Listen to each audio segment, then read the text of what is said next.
Hi, once again. And yes, it is that time. Unstoppable Mindset is back with you for another episode. Today, we get to talk with Maryl Eva, and Maryl is a person who is a tattoo enthusiast, a gardener. She has a dog named Jim that I'm longing to hear how much she spoils him. And she loves to help clients in terms of dealing with the issues of gaining self-awareness and connecting. So I think we're going to have a lot of fun. We got a lot to talk about. And yes, we definitely have to spend some time talking about Jim, Maryl. So Maryl, welcome to Unstoppable Mindset. Thank you so much, Michael. I'm really excited to be here, and you're going to have to rein me in when talking about Jim because I could spend the entire hour just doing that. Well, tell us a little about Jim. Let's start. Yeah, perfect. Jim is almost 5. He is a Brittany, and I like to cut his hair so he has just a little tuft on the top of his head, and like the ends of his ears are curly, and everybody hates it, but I think it's so cute. Well, does he react negatively to it? No, he loves getting his hair There cut. you go. So, who cares what other people think of that? It's all about Jim. Exactly. Well, really appreciate you coming on Unstoppable Mindset and giving us the chance to talk with you and getting the chance to talk about whatever you'd like to talk about. I'd like to start by just going back a little bit and tell us about you growing up and kind of how you got where you are, or anything that you want to talk about regarding the younger Maryl. Absolutely. So I grew up in Cambridge, Ontario, and I ended up going to the University of Ottawa for biomedical studies. And that was after sort of an easy high school career, let's say, of getting really good grades, and thought that university would be no different. And I did horribly. I failed 3 classes in my first year and knew that I couldn't stay in that program. And the only class that I really enjoyed was psychology. So I ended up switching over to psychology and loved it. So after university, I wanted to kind of branch out a bit and ended up doing a post grad at a college in Toronto, and did sport and event marketing, where I met one of my professors named Nancy. And Nancy asked after I graduated if I wanted to help her start a company that was focused on bringing a psychometric evaluation to younger professionals. And so this assessment is called TAIS, TAIS, and completely changed my view on myself. I'm an extremely skeptical person by nature and didn't really know what it would offer me, but it's completely just changed how I view myself and self-awareness in general. And I've been really passionate about helping people build these strategic plans that are centered around self-awareness ever since. Well, how did taste really change your life? So the first the first thing that I learned about myself with TAIS. So I'll back up just a smidge and talk about TAIS. So it stands for the Attentional and Interpersonal Style Inventory, and it's a psychometric assessment that was created in 1976 and has been used by like major sports teams, tier 1 military, CEOs, executives. It's had research in medical studies and that sort of thing. But nobody was really bringing it to younger people. So I felt very fortunate to be able to have access to this assessment.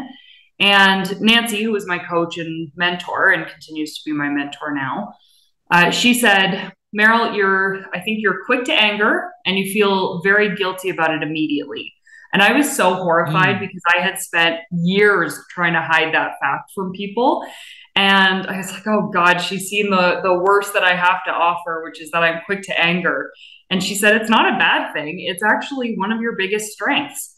You can have hard conversations with empathy, and people understand that you're direct, and if something was wrong you would tell them, and they can trust that you're going to be honest with them and build trust, and it's actually your biggest strength. So this thing inside me that I had been hiding for forever became something that I ended up really loving about myself. So huge change. And so I assume you put into practice in your own life the things that you learned from TAIS and so on. Yeah, absolutely. And with kind of keeping in this quick to anger, One of the things that I've already mentioned that I'm skeptical, and I used to be even more skeptical. And so it's been something that I've actively worked on with the knowledge that I've gained from TAIS in the process of coaching.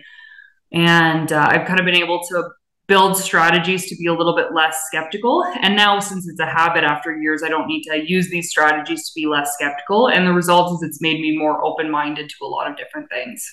A little bit less likely to anger as quickly. Yeah, definitely. Before it would be if I felt somebody was wrong about something, I would need to correct them or had a strong sense of justice, even if it had nothing to do with me. And, like someone, just an example, if someone's very interested in using crystals for their health, it's not something I'm interested in. So before I might have said, well, here's all the reasons that it doesn't work. But the strategies that I put in place were first ask myself, is it hurting anybody? Is it hurting them? Is it hurting somebody else? Am I in a position to stand up? And is anything going to be gained if I actually, share my opinion on this? Well, no, somebody using crystals to cure their headaches is not hurting them. And I'm not going to gain anything by sharing my own thoughts about that. So just take a second and think of this from a learning environment or a learning perspective and see what I can learn about this. And I enjoy that way of thinking a lot more. Yeah, absolutely. And the other aspect of it is, have you discovered sometimes that perhaps things like them using crystals and so on really does work? It does. Yeah. The brain's a powerful thing. So if somebody believes that using crystals helps them with their headaches, chances are it does help them. Yeah. Whether it's directly the crystal or not, the point is that they believe that it does. Absolutely. And it's not my place to ruin that for them. Yeah. Or to criticize. We are such a critical race, aren't we? We criticize a lot. We really are. And sometimes it's good. And sometimes we really need to learn to rein it in. One of the things, and I've said it a few times on this podcast, is I used to say I'm my own worst critic. I love to listen to my speeches. I record speeches and then I listen to them after I get back from delivering them somewhere. And I've said I'm my own worst critic. It really helps me get better. But what I've learned is I shouldn't really say it in a negative way. And so I've learned to say I'm my own best teacher, because I really do get to learn and teach myself by listening. And that shouldn't be and isn't a negative thing. Absolutely. I really like that. I like that reframing. And, Michael, that the top athletes all have a high self-critical score, and it's a good thing. It pushes you to be better. It only becomes a problem if you don't have an outlet for that self-critical, and then you kind of spiral and maybe don't have the right foundation of strengths awareness and things like that. I find that if we get away from the concept of self-critical and say it's a learning experience and I'm teaching myself and I grow from it, first of all, it takes the negativity away. And it brings in more positive things. And I tend to be more open to my own evaluation by doing that. I love that. Great way to reframe. Yeah, makes a lot of sense to do. Words matter. It's as simple as that. And we oftentimes grow up thinking about too many negative things and worrying about things in a negative way. We so often do what if, and we so often do gosh, I'm my own worst critic. I can't do that, when in fact, all of those are opportunities. Yeah, absolutely. I often tell a story about an old boss that I had that wasn't a very good boss. And he told me once that, Maryl, what I love about you is that you're a yes man. And I didn't say this, but I was thinking I'm only a yes man because I don't really care anymore. And it's kind of the same with yourself, right? Like nobody's going to care more about your future than you. So being, a little bit of a teacher, as you might say, is really a sign that you care about yourself. Yeah. And it's the way it ought to be. Nobody's going to care more about us than us. And that isn't a negative thing. It isn't an egotistical thing. It's more an issue of we learn to value ourselves and we learn to do all we can to, whatever our mission is, improve life, connect with people, help other people connect, teach people or whatever. But the best that we can be if we really let ourselves do what we need to do and then learn from it. Absolutely. So you and Nancy started the company? Yeah, we started a company in 2017 and then parted ways in 2019. She was kind of taking the company very sports driven and working with athletes. And even though I have a post-grad certificate in sports, it's really not my area of interest. So I went to go work in the poultry industry for a while and, was sort of part of the big layoffs that were happening, and found myself sort of unhappy and wanting to get back into working with people and working with TAIS again. And so I've kind of gone out on my own with still having Nancy as a mentor, but going out on my own to coach clients. So you and Nancy sort of at least still work together, at least as mentor and mentee and collaborators in some ways. Absolutely. And I'm sure we always will. When you find somebody who really values self-awareness and values growth and personalized growth, it's kind of hard to quit that. Why is self-awareness so important? Tell me more about your thoughts on that. Yeah, and self-awareness is one of those, I think it's kind of like a buzzword. It is, and that's why I asked. Right? Yeah, and it's so important because it really is just the foundation that we build our entire lives out of. It's understanding who we are. It helps us make better decisions. It helps us feel better about the decisions that we've made. It helps us make changes when we need to. It keeps our brains engaged. And honestly, it's more fun when you're self-aware. What does it really mean to be self-aware? So to me anyway, self-awareness is having an objective look at who we are and how we react to different situations. So it's not necessarily just, this is what I like, or this is when I have fun. It's more like, where do you go under pressure, or what's the default setting if you're in a situation?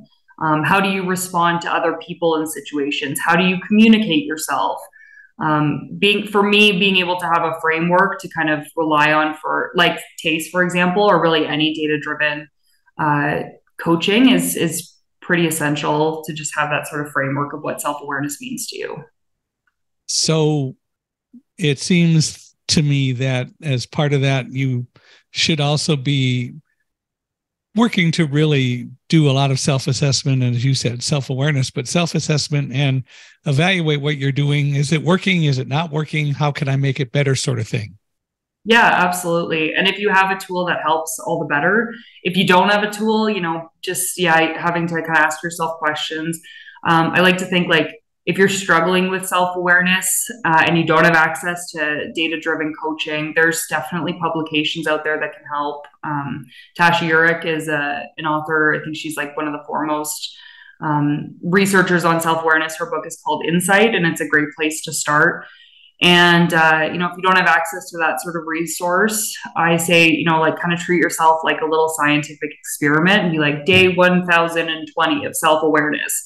Like, subject feels better after talking to mom, potentially extroverted, ? Like, just that sort of thing. Mm-hmm. It makes it fun too. Well, the whole issue of self-awareness also comes down, it seems to me, a little bit to then how you comport yourself overall, which is, I guess, another way of saying we also need to learn to be or work to be energetic and not be passive in everything that we do. It seems to me that that's kind of important. So what to you is, if you were to say it, what's the value of what gives us energy and understanding that? So important. Like, we all know this, that there's a finite amount of energy that we have to get through each day. And, for some of us, that amount of energy that we start with isn't as high as some of the other people, due to a number of things. It might be, time of year. It might be that you have children who are taking up some of your time. It could be a disability. For me, I have a chronic pain disorder called endometriosis. And some days it's like almost impossible to get out of bed, but I still have things that I need to do, right? So being able to kind of prioritize things based on how they give me energy, or even being able to proactively plan out my week based on things that give me energy is, it's a game changer. And it's not all like we think this sort of like self-care is just like, well, at the end of the day, I need to have a bubble bath and put my face mask on. But it's a lot deeper and more complicated than that. So for me personally, things that give me energy might not give you energy. For me, I'm very extroverted and I'm not introverted at all. TAIS measures those two as separate scales. So even if I'm not feeling it, I know that if I have a conversation with somebody that I care about, or if I'm in a place where there are a lot of people, even if at the beginning I'm resistant to it, I know that I'll feel better after. And my default focus is also very analytical. So I like to problem solve and look at the big picture. So for me, while I'm having my coffee, I do the New York Times crossword, not always successfully. Like I have never completed a Friday or a Saturday puzzle. But that sort of problem solving, it energizes me at the beginning of the day. And I also know what zaps my energy, which is, simple but repetitive tasks. I find those almost impossible to do and so draining. So I know that if I have to do that sort of task to sort of energize myself beforehand by doing something strategic, or body double and go to my mom's house or have my partner home and I can get through it because I'm energized because of that. Do you feel that we really do have some control over how much energy we have or how much we can take in and increase what we think we have the ability to have in the way of energy? I think we have some control over it, yeah. And I think for me, I know for me, I've had jobs where I've had to be very tactics driven and do these sort of more repetitive tasks. And I am just exhausted at the end of the day. Mm-hmm. Now, that's not to say that I can just, do enough New York Times crosswords that my endometriosis won't affect me. But, on the days that I'm not doing very well, I know that, okay, I want to get something done. I know for me, building strategies is a lot easier and a lot more energy bringing than doing something like paperwork. So on those really bad days, I know I'm still going to be capable of, being strategic. I'm just not going to be as capable of doing the more mundane tasks. What is endometriosis? So endometriosis is a disorder or a disease, actually, I think it's classified as, where uterine or cells that are very similar to uterine cells grow outside of your uterus and can cause lesions and scar tissues and can fuse your organs together. And it can be, as it progresses, it can be very, very painful. Is it controllable? So the only way to really treat it is through surgery, which is kind of unfortunate. Yeah. But there's no cure for it. Through surgery, through some medications, it can be managed for sure. But they have not found a cure yet. One of those things we can work toward or hope for. Yeah, I hope so. So the real question is, how come you don't ever seem to be able to complete a Friday or a Saturday New York Times crossword puzzle? Let's get to the real substance here. Would it be too self-critical to say I'm just not smart enough yet? No, not self-critical. It's a teaching moment. Yeah. I strategically cheat on the Friday and Saturdays, and I feel pretty good about that. So maybe there's just not enough energy built up yet, or you use it all by the time you get to Friday and Saturday. Yeah, we'll just say it's because I'm young and I don't know enough yet. Well, that's fair. So it's a goal.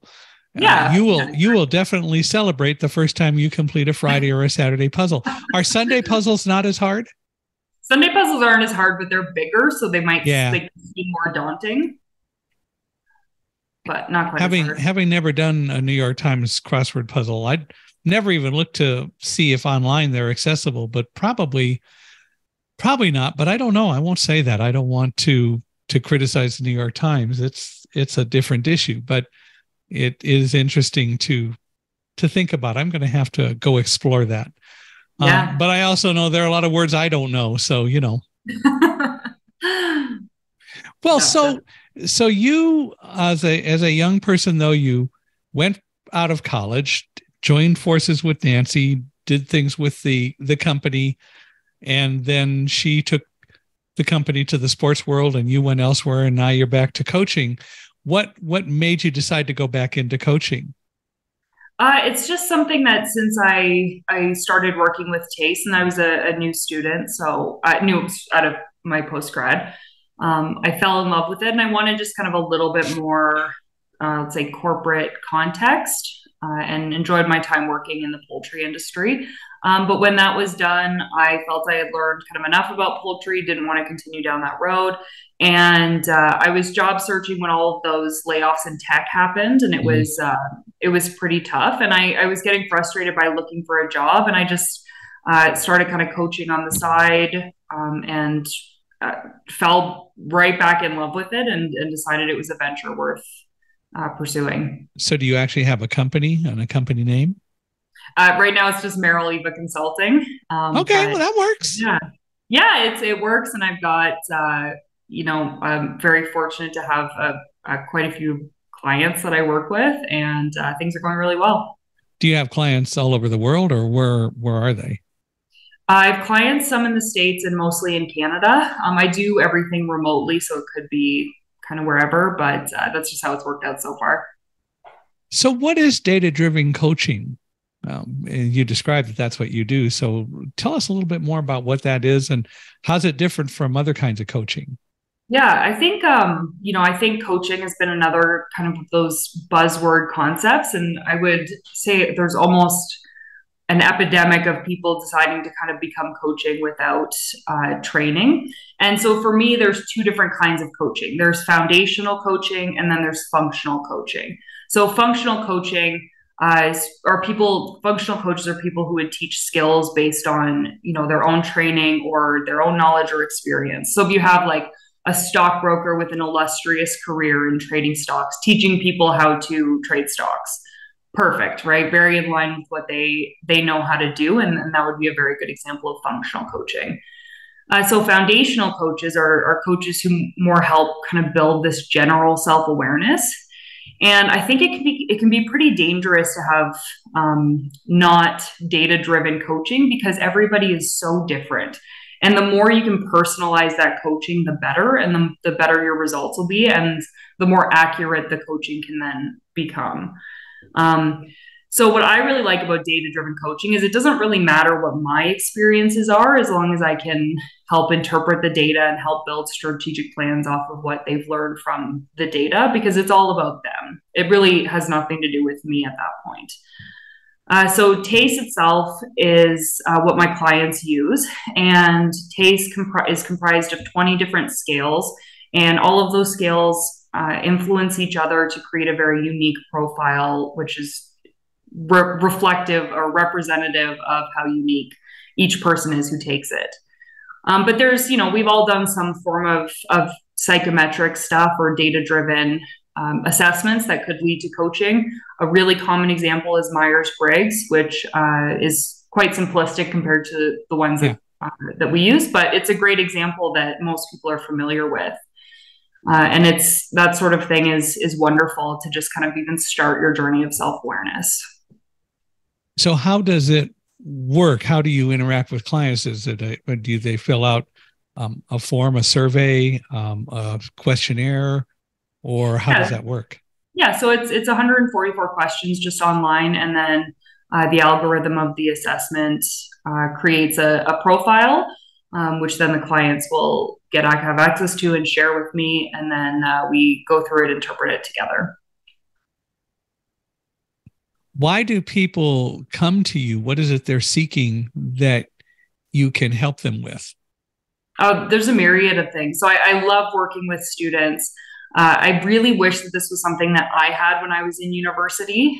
So I love working with students. And a lot of times when I work with students, we talk about things like, how to study the best for their unique profile, how to choose a career path that matches their profile so that it's not going to burn them out or they're not going to lose interest in.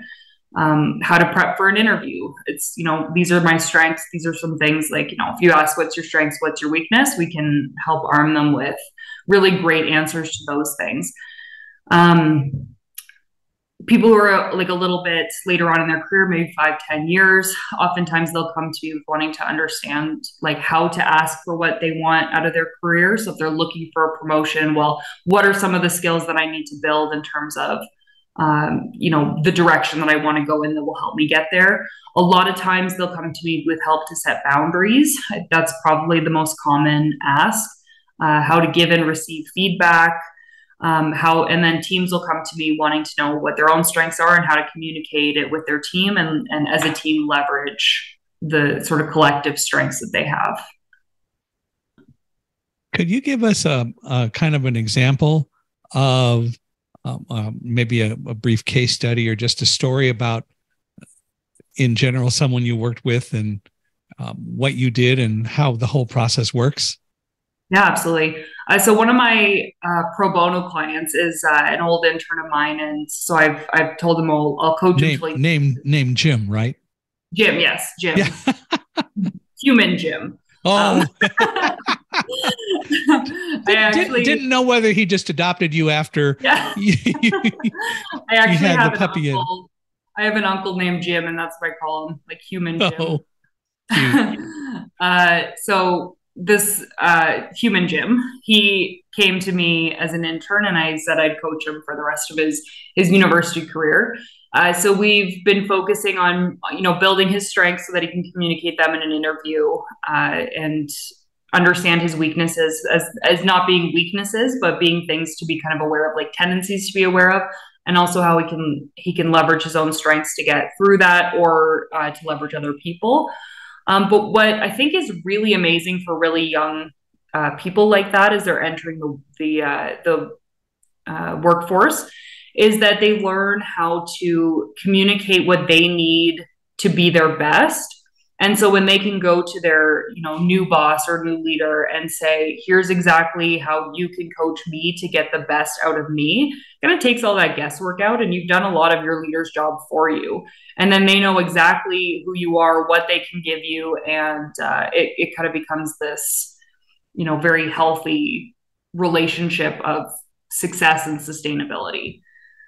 Another example, which I think most of us can relate to, is kind of being able to understand your own strengths, but then starting to look at how other people act in terms of this framework of data as well, and kind of making some inferences about how they are acting towards you. So one example of that is, if you've ever had a really bad boss who just doesn't let you do anything, doesn't seem to want you to learn or grow, and just wants to kind of tear down your confidence. I think that's a relatively universal experience, and it can be really confusing, and it can really have an effect on your confidence. So I was recently going through this with one of my clients who had gone through the strengths assessment and understanding what she brings to the table. And we were talking about reasons why her confidence might be low, and it kind of came up with her old boss. So we talked about why her old boss might have treated her this way, and we kind of landed on that she was insecure, very high in control, and wanted to have her hands in a lot of the tactics in the day-to-day. And that one of the possible reasons that she acted this way was that she was afraid that my client would outgrow her, or was insecure and threatened that these amazing strengths that my client had would kind of shine through over her boss's ability. And for my client, it was an amazing sort of revelation of, I think you're right. I think that's exactly what it is. And it was never me. It was never my abilities that she was keeping me down for. It's because I have all of this potential, and sometimes that potential will scare people. So she said she's, kind of finally ready to let go of this, in her words, traumatic experience with her boss, and feels like she has a clean slate of trust with her new boss and can really move on from that. So sometimes it goes even deeper than understanding ourselves, where we can kind of start to understand the actions of other people around us. So why is it advantageous to do this sort of a process as a data-driven coach as opposed to some other form of or process? going through data-driven coaching, it's great because it kind of cuts through the noise and it just gives you clarity so much faster than if you were trying to answer these questions by yourself. And a lot of times too, we don't really know ourselves as well as we really think that we do. I can't remember the exact stat, but I know in Tasha Urich's book Insight, it's very low how many people actually have kind of true self-awareness. And we've lived in our own heads for so long. Something that might actually be a really great strength of ours. We might just assume that everybody does it, right? Like, oh, everybody sees the world this way. It's not a strength. It's just how everybody sees it.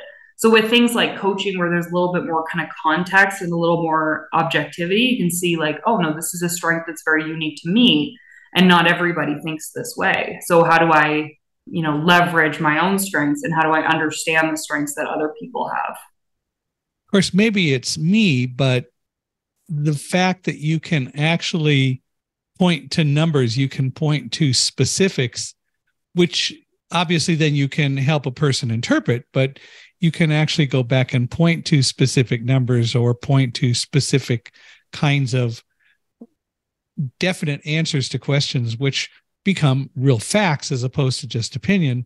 That has to help. Absolutely. It's almost like building armor against your own negative thoughts, because it's like, well, yeah, I'm having this thought that I'm not very good at this, or maybe even imposter syndrome, which I know, I'm a millennial and I know lots of millennials go through imposter syndrome. You kind of help. You're like, no, I mean, the numbers don't lie here. And I actually am someone who is a great big picture thinker, and I should be included in strategic conversations with my leader. Yeah, because you have the ability to step back. You have the ability to look close and get specific information, but then you can draw conclusions, and you have the ability to go back and look at it and take that out into full principle of why something should be the way it is. Yeah, absolutely. And it makes you kind of bulletproof against criticism from others too. Not in the sense of not listening to that criticism, but if somebody 10 years ago said, Maryl, you're not the most detail-oriented person, I'd be like, oh, that's so mean of you to say, right? Like, how dare you insult me? If someone said that to me today, I'd be like, oh my gosh, do you want 5 examples of why that's true? And it doesn't bother me, because I know that I have other strengths that kind of complement my desire for life a lot better than if I was a very detail-oriented person. Well, and of course, issue again is that you can say, well, here are numbers, here are reasons why this is the way it is. Mm-hmm. Now, you can accept it or not, but still, you as an individual can point to specific numbers. You can point to specific indicators that demonstrate why the opinion that you choose is a valid one that people should consider. And that's part of the issue, though, that we oftentimes get locked in our own opinions and locked in our own way of thinking, and don't tend to be open or be willing to open up to explore alternatives, mm-hmm. which gets to really be a big problem. We don't do nearly enough self-analysis and ponder our own worlds and how we can make it better and how we can be more open and interact better with others. Yeah, absolutely. So that tends to make life fun sometimes, needless to say. Well, so I think you've indicated some of this, but tell me a little bit more about how data-driven coaching and what you do has benefited you specifically, because obviously you do take this to heart and you must help coach yourself. Yeah, well, oh God, I think that we are our own worst students sometimes, aren't we? Like an example, I recently had a client ask if we could have a session at, I think it was 11 p.m. on a Friday, and without even thinking, I was like, absolutely, whatever you need. Like, if I go to bed before 11, I'm not even awake at that time. So even though I help people set boundaries, I don't always take my own advice. But in general, yeah, it's been amazing for a lot of things. Like, my relationships with people have gotten better. I talked about how I was able to kind of take this critical thought that I was just an angry person and have it become my biggest strength, and work on the parts of that I didn't really care for. I've also, the detail oriented thing is a real example from my life. I'm not very good with details, and I have been able to have tangible strategies to make sure that's not a problem. So, for example, every client session I have before we finish, I book the next one so that I don't forget to book. If I say, yeah, next Friday sounds great, I'll pencil you in, because I will forget. So just little strategies like that. Some other things that are unique to me that wouldn't be unique or wouldn't necessarily help everyone else. But if I need to focus, I know that I need chaos around me. So I actually do a lot better if I need to focus or study or something. I do better if I go to a bar. I'm really encouraged by that environment, even though I don't drink alcohol. I like the environment a lot. Or if I can't do that, I put on an episode of Hell's Kitchen in the background. Because for me, like, there's nothing more encouraging than Gordon Ramsay screaming. Yeah, I was just thinking that.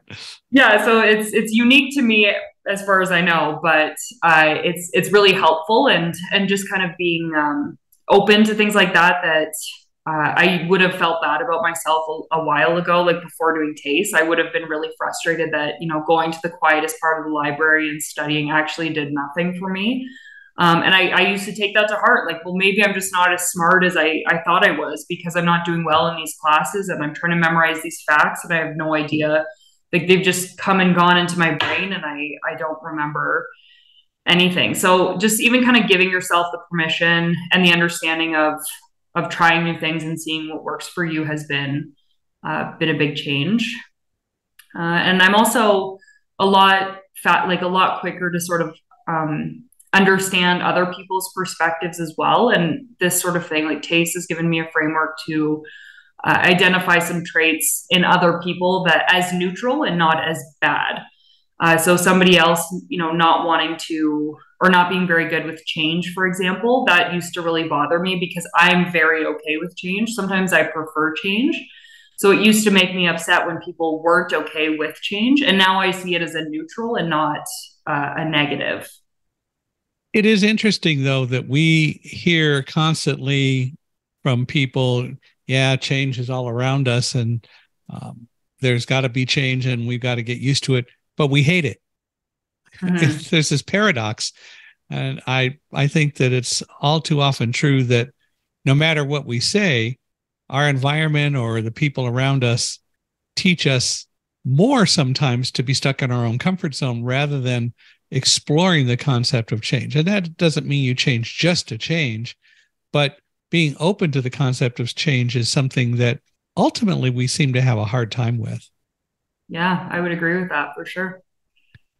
So how do you get people to be more open, to move towards self-awareness, to do more self-assessment in their lives? What do you do, or what do you say to get people to really start to open themselves up to thinking, maybe I need to be more open or more accepting of the fact that maybe it isn't exactly the way I think it is, or that at least there are other options, which is something that you learned. How do you help other people learn that?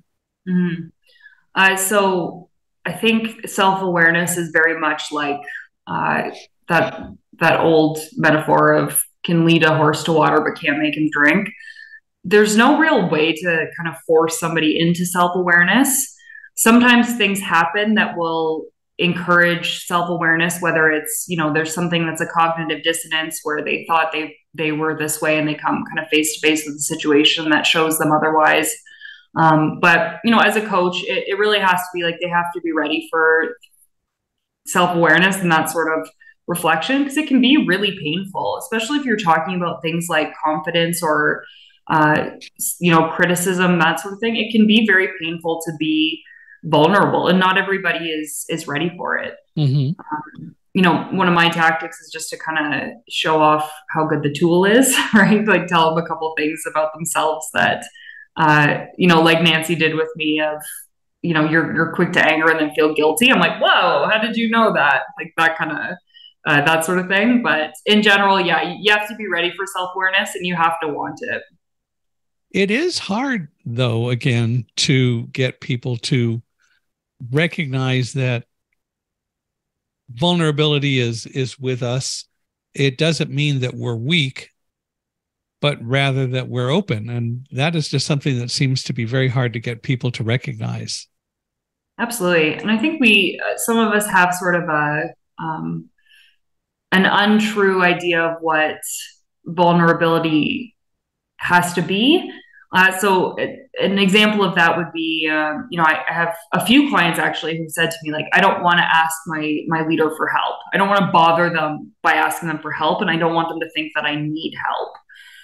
And asking for help can be an incredibly vulnerable experience. And the reality of it is that when you ask for help or you ask clarifying questions, the person who you're asking those questions of, they feel like you're more engaged with the subject matter, or they feel like you're taking it more seriously if you've asked for help. And oftentimes they want to help, right? Most people want to help and want to be included. So this thing that feels very vulnerable is actually objectively a good thing. I think, collectively like to help other people, and we do like to be engaged. And I value very much what you're saying, because it's a very important point that in reality, we really want to help other people. Mostly, I think that there are some people who have their own hidden agendas, and that's always a tough thing to deal with. I talk a lot about dogs. And one of the things that I say is that dogs, I believe, really do love unconditionally, but they don't trust unconditionally. But the difference between a dog and a person is that unless the dog has gone through some incredible trauma, dogs at least are open to trust. And I say that now, having had 8 guide dogs and gone through 8 training programs at Guide Dogs for the Blind with guide dogs, and seeing that they want to please, they want to trust, they're open to trust. But I believe it really takes a year for me to get to the point where my relationship with a dog, synergistically speaking, is so interdependent that we really do anticipate each other and that we work seamlessly as a team. But it is about being open to trust. And the other part about it is that we tend to be a whole lot less open to trust than the dogs do. We learn it from other people. Well, what is your hidden agenda, and so on. Or my previous dog didn't do it that way. I can't trust a dog that's different than what I had before, rather than being open and looking at the new things that come along and the excitement and the value of a new relationship. Absolutely. You can learn so much from each other if you're open. Yeah. It is something that we have a hard time, again, learning.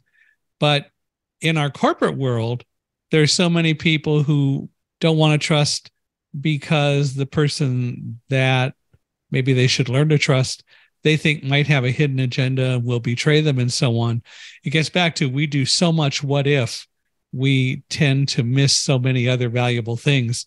And we don't really have control over what if, because you don't know what's going to happen or if it's going to happen. We don't tend to really step back and say, what do I really have control over here, and what don't I have control over here? Yeah, absolutely.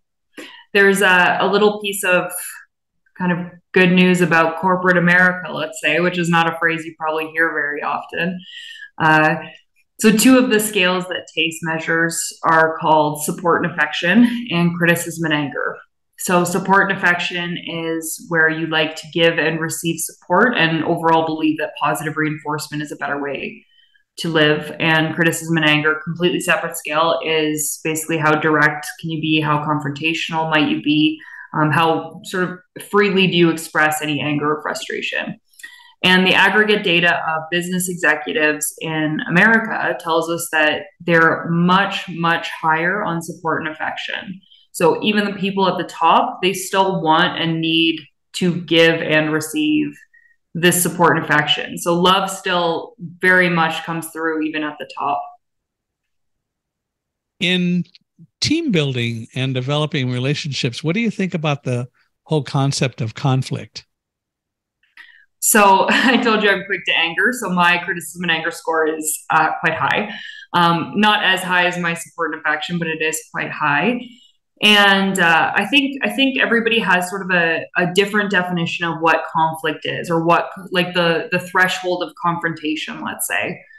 So for a team that has very similar support and affection and criticism and anger scores, it's going to be naturally quite easy, even if they're quite high on the criticism and anger. So to somebody looking in who has a different sort of scale, they might think like, man, that team is very uncomfortably direct with each other. But it's all authentic to them, and they appreciate it, and they really appreciate that sort of honesty. And it's this like radical truth telling amongst your team with a common goal to fight for. If you have a team that's very high on support and affection, very low on criticism and anger, it's sort of the same thing. Like, that team is very loving and they're very open with their positive reinforcement, and it works because they're all the same. Where you can get some kind of conflict to say is if you have different, sort of different scales on these, or different scores on these two scales. And then it's really just about understanding each other, understanding each other's communication style, and just respecting that as how they communicate. So if somebody's higher on the scale and they're more direct, being able to understand that it's just how they communicate can sort of free up any notion of conflict when you're having a potentially hard conversation. Also good if you have somebody who's naturally more inclined to be able to have these harder conversations with empathy. Those are going to be the people who are going to be working in situations like if you have to discipline somebody or fire them, God forbid. And they'll do a lot better than somebody who is not as sort of apt to have these sort of conversations. But yeah, first step is understanding yourself, and if you can, understand your teammates and sort of radically accept how you guys communicate naturally. Have you ever read a book called The 5 Dysfunctions of a Team by Patrick Lencioni? I have not, but I'm going to write it down. He talks about the mistakes that teams generally make in really becoming teams. And one of the things that he talks about a lot is conflict. And he said one of the best things that teams can do is to have and embrace conflict, and that leads to open discussions. Now, eventually, a decision has to be made. Usually, or a lot of times, conflict is based around trying to deal with making a decision. But he said, and he says that the value of conflict is that people, if they do it right, are open to disagreement, are open to fighting for their position, but they also realize that they're doing it for the benefit of the team. And you got to take the personal out of it. And if you do that, you can have very constructive conflict and discussion. And then eventually it may come down to someone has to make a decision, or maybe enough people get convinced of one side or another. But the team leader may also eventually have to say, okay, I've heard everything. This is the way we're going to do it. The other part about all that is that in that kind of a team relationship, once the decision is made, however it's made, the team has to agree to abide by the decision. And if the time comes that it turns out the decision was the wrong one, then you go back and you deal with it, but you got to take the personal out of it. Yeah, absolutely. I love that. It's like with partnerships, like if you're arguing with your partner, like, remember, it's you and your partner against the problem, not against each other. Right. And unfortunately, all too often we miss that. Yeah, it can be really tough, especially if you're not someone who's naturally okay with a more direct conversation. It can feel incredibly personal. Yeah, and we have to truly get to the point of understanding that, as you said, it's not me against my partner, it's us against the problem, or it's us trying to come to a solution to something together. Mm-hmm. And again, take the personal out of it. Yeah. What would you advise for someone who is struggling with self-awareness? What kind of advice would you give them? I'd say recognize that it can be hard and be okay with that, and that it's not always going to be uncomfortable to talk about yourselves. I think a lot of times we're just sort of told that talking about ourselves is egotistical and, we shouldn't do it. Just be humble all the time. And you can still be humble and still talk about what makes you amazing. And just, yeah, be open to it. Try to find as much literature as you can about self-awareness. If you can, seek out help with psychometric coaching or data-driven coaching. And if you can't, just ask yourself questions, pay attention to how you feel in certain situations, pay attention to what kind of tired you are as well. So like if you're tired, like you just ran a marathon, is very different than being like anxiously exhausted because maybe you didn't get what you needed out of that, out of your day. Yeah, and just you can ask other people questions about what they think of you as well. And if what they think of you doesn't match up with what you think of yourself, there's probably a bit of a disconnect with either how you're presenting yourself or how well you know yourself to begin with. How do we get people to take ego out of the equation? Honestly, people with high egos it can be challenging because it either comes from a place of insecurity or it comes from a place of superiority. And I think those are two very different problems to solve. Mm-hmm. How do you deal with that? I know that's not an easy question, or maybe it's a loaded question, but. Well, my 10-step program is no. Right. If somebody is coming across as egotistical, but it really is a matter of confidence, typically it's just about building that confidence and, having uncomfortable conversations about, these aren't things that you're naturally inclined to do, or these are things that are going to be a lot harder for you to do. And do you even want to get better at it? Like, do you even want to be better at doing the detail work? Or do you want to spend your time, building a career towards leadership and being a strategic thinker? Okay, you want to be a strategic thinker? Well, let's let go of not being very good at the details because it's not going to serve you anyway. So that sort of thing can help build their confidence a little, which then helps them be a little bit more, open-minded to things that, okay, yeah, I didn't do very well on that thing. I'm going to listen to this person who's telling me that. And it's okay that they're telling me I'm not good at the detail because I already knew that. Yeah.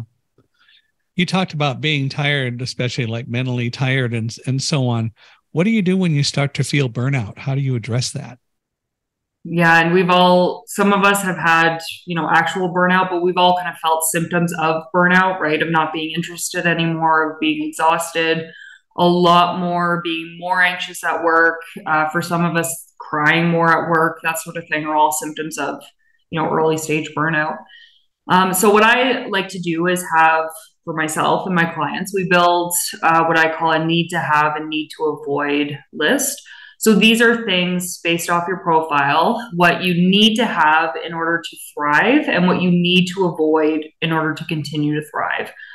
So these might be things like, if I'm talking about myself, for example, I need to have change. I need to have things that are project-based, that have short-term wins. I need to have things that are big picture. I need to have things that allow me to work with people. So I'm very extroverted, so I need to be around people. I need to have a certain amount of pressure, external pressure, in order to get things done. And some things I need to avoid is I need to avoid intense repetition. I need to avoid things that are too predictable. I need to avoid areas where I can't speak my mind. I need to avoid things that are too impulsive, like situations where I have to be too impulsive. And I can look at this list, and if I'm feeling these sort of burnout symptoms, I can say, okay, I made this list when I wasn't feeling burnt out. So it's more objective than I might be feeling right now. What are some things in my daily life in the last day, week, month that I might not be getting that I need, or that I might be having too much of? And then I can start to look at, okay, I've been working on the same project for a really long time. A lot of the things I've been doing recently have been very repetitive. So, okay, that makes sense why I'm starting to feel this way. Then it can go to, is this something that's just temporary and I just have to grit my teeth and get through it? Or is this a permanent change and I need to start making some decisions to get out of it? So this helps our self-care become a lot more than just, like I mentioned, like just having a bubble bath and a face mask. It's very personalized. It's hard, but the payoff is a lot bigger. And then you get this sort of sustainability out of it, and you can avoid going down a burnout pathway. Sometimes I'm sure it sneaks up on you, but at the same time, you have learned and you've taught yourself how to recognize the symptoms so that at some point you'll catch it and you go, oh, wait a minute, this is burnout, or I'm really feeling tired and I need to back off from something. Then the key is, it seems to me, that you've taught yourself to, at least at some point, whenever it's starting to happen, you can catch yourself and then address it.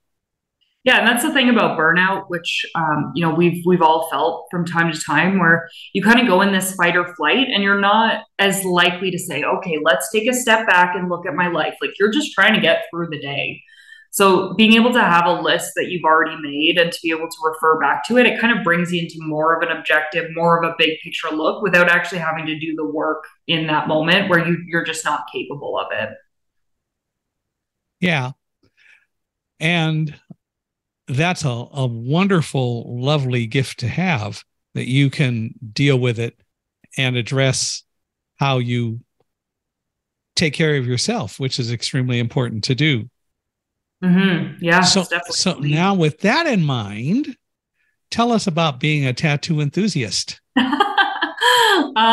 Well, I've always loved them since I got my first one at 18 and then hid it from my parents for, 4 years. And then I got a 1.5 foot long octopus tattooed on my leg, and I couldn't really hide it anymore. So I told them, and then all hell broke loose. And now I think I have maybe 25 tattoos and many plans on getting more. And your parents say what now? Well, my dad always hated them. He passed away about 7 years ago, so he didn't see the sleeves that I have. But my mom shares her opinions. This whole direct kind of radical honesty is something I grew up with. So she likes most of them. Art is art, I guess. I've never gotten a tattoo and don't really have any interest in doing it, but I understand that a lot of people do, but tattoos aren't going to do anything for me. Yeah. I'm not going to look at them. Yeah. You can feel it though when you're getting it. That's for sure. Well, yeah, I understand that part, but then that goes away once you get it. Yeah. I mean, unless you really like getting, scratched while you have a sunburn or something. Yeah. That's probably not, yeah. not good with your money. That's true. And you garden also? Yes. Yeah. I love gardening. I come by it honestly from both sides, my mom and my dad's side. So yeah, I love gardening, love building gardens, bringing beauty, being allergic to them, everything that comes with it. There's that. And how about your partner? He tolerates it. He tolerates it. Okay. He says, do what you need to do and let me know if you need help. But it's really my venture, which is just fine with me. Just as long as you get to feel the love. Yeah, exactly. He'll tell me they look nice, and that's good enough. Too many cooks, right? Right. And then there's Jim. Yes, and Jim loves the gardens. He's such a good dog. Like, he comes out to garden with me in the front and just hangs out on the grass with me, watching the world go by. That's cool. Well, we've been doing this a while, and I would hope that people have had their interest piqued. If they want to reach out to you and maybe become a client or learn more about what you do, how do they do that? Yeah, come join me on LinkedIn. It's just LinkedIn /IN. You always have to have /Maryl Eva, which is MARYLEVA. And as far as I know, I'm the only Maryl Eva on LinkedIn. Pretty unique name. So yeah, come and join. I always love hearing about how self-awareness has changed your life. Do you have a website also, or a place where people can go, or is it all done through LinkedIn? Right now, LinkedIn, my website's just under construction.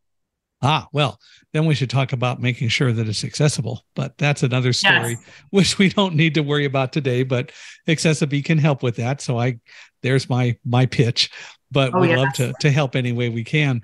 Well, I've already told about 10 people about Accessibility. It seems like it seems like a no-brainer. Like, it's just one of those, like, yeah, duh. Why would you? It is, and it's not expensive, which really makes it all the better. Well, I want to thank you for being here, and I want to thank you all for listening. And we really do appreciate you taking the time to be with Maryl and me today, and Alamo, who's over here on the floor, and wherever Jim is at your end. Alamo, my guide dog, is a black lab, tends to sleep through all these things. He says, but I absorb it. It's okay. Yeah, smartest lab there is probably. Yeah. Well, thank you all. And we appreciate you giving us a 5-star review, if you will, please, wherever you're listening to this. 5-star reviews really help. We value them very highly. We want to hear from you. If you'd like to reach out to me, or if you have a thought of somebody else who should be a guest, please let us know. Couple ways to do that. You can email me at Michael, Michaelhi, at accessibe, accessibe.com. Or you can go to our podcast page, www.michaelhingson.com/podcast, where you can listen to lots of episodes of Unstoppable Mindset, but you also can reach out, and we'd love to hear from you. Love your thoughts. Love to know what you're thinking about this or any of our episodes. And again, please don't hesitate to let us know if you've got some thoughts of other people who should come on Unstoppable Mindset. And again, Maryl, thank you very much. Really value your time and appreciate all the time you're taking to be with us today. And I hope that this helps your business as well. Thank you, Michael. And thank you, Alamo, for sharing your dad.